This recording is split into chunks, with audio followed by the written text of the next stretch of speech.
welcome to Arthur Smith's Balham Bash. Hello!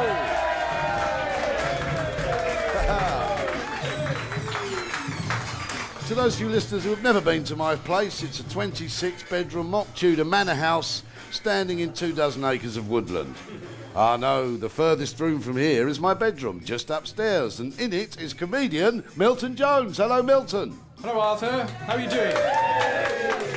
Walking through the hallway, I come to the kitchen, where I find, among a small but quite ugly crowd, Loretta, my glamorous drinks assistant. Hello, Loretta. Hi, Arthur. Someone's put crack in the hummus. And Loretta will be doing a bit of warbling herself later. Glenn Tilbrook will put his pinny on and sing, and kicking off this Balham Bash, through here in the sitting room, I find the comedian, Paul Sinha.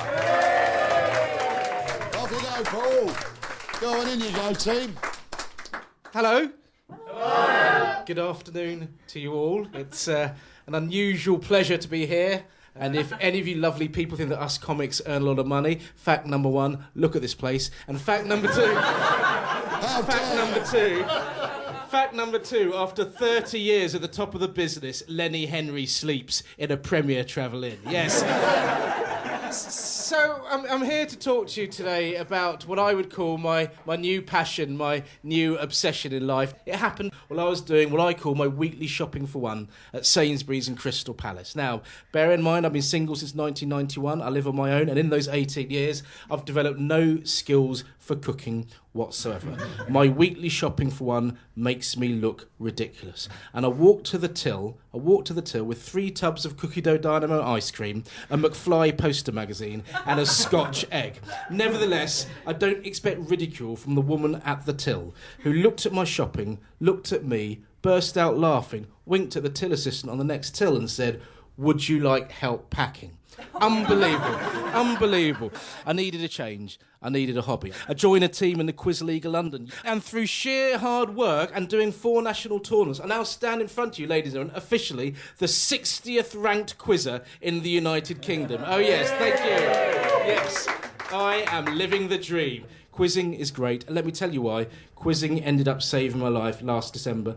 It all starts on a Thursday last December when I'm hosting a pub quiz in southeast London, and a very angry drunk lesbian accuses me of being a misogynist. I'm horrified by the accusation. I ask her what she means, and she points out that in the quiz I've written called The Gays, 17 of my answers are gay men, and only 3 are lesbians. I'm crushed because she is right and I am wrong, and I don't react with any great dignity.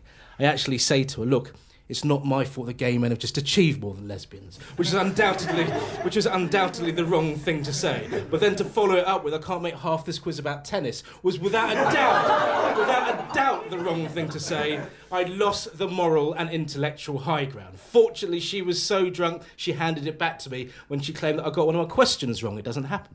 And she claimed that the noted lesbian and horse racing broadcaster Claire Balding had once won BBC Sports Personality of the Year. Try as I might, I patiently explained to her that commentators don't win that award, but when I went home, I did what any good quizzer would do. I Wikipedia'd Claire Balding, put the facts into my own personal encyclopedia, and I went to sleep a happy man. It was this attention to detail that ended up saving my life the following day when I was doing a gig in the middle of London.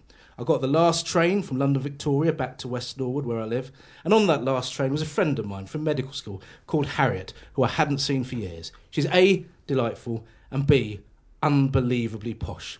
And it was the combination of my middle-class tones and her slightly upper-class tones that were really getting on the nerves of the terrifying skinhead sat next to us on the train. And eventually, he snaps. He wags his finger in our faces and goes, "You people disgust me." I say to him, "What are you talking about?" He goes, "What you people at the BBC did to that poor Leonard Sachs was absolutely diabolical." I'm in here, he's got all kinds of facts wrong, this is my speciality. I say, number 1, I don't work for the BBC, and number 2, it is not Leonard Sachs, it is Andrew Sachs. Leonard Sachs is a completely different actor who presented the variety show The Good Old Days from the Leeds City Varieties until 1983. And then he says, "Tell me this then, why is Claire Balding always on my screen? I hate her."